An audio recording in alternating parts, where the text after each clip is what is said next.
आखिर क्या राज है तैरने वाले पत्थरों का?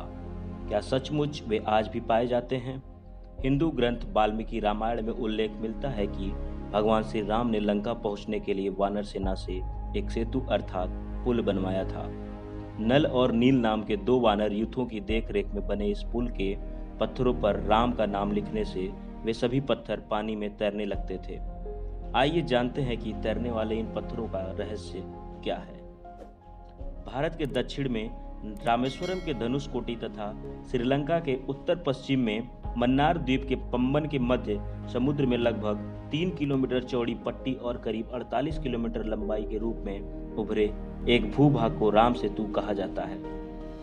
राम सेतु पर कई शोध हुए हैं।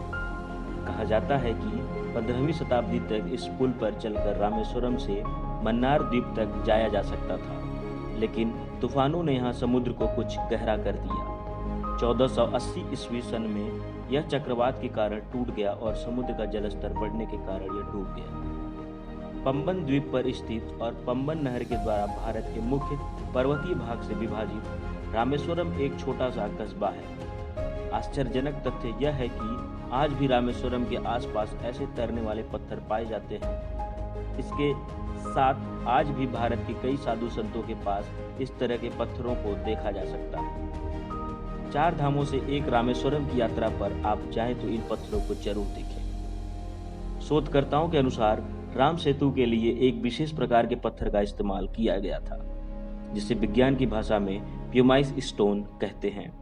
यह पत्थर पानी में नहीं डूबता है। रामेश्वरम में आई सुनामी के दौरान समुद्र किनारे इस पत्थर को देखा गया था।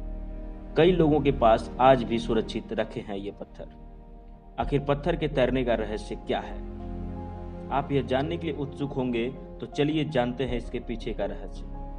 दरअसल तैरने वाला यह पत्थर ज्वालामुखी के लावा से आकार लेते हुए अपने आप बनता है। ज्वालामुखी से बाहर आता हुआ लावा जब वातावरण से मिलता है तो उसके साथ ठंडी या उससे कम तापमान की हवा मिल जाती है। यह गर्म और ठंडे का मिलाप ही इस पत्थर में कई तरह से छेद कर देता है, तो अंत में इसे एक स्पंजी प्रकार का आकार देता है।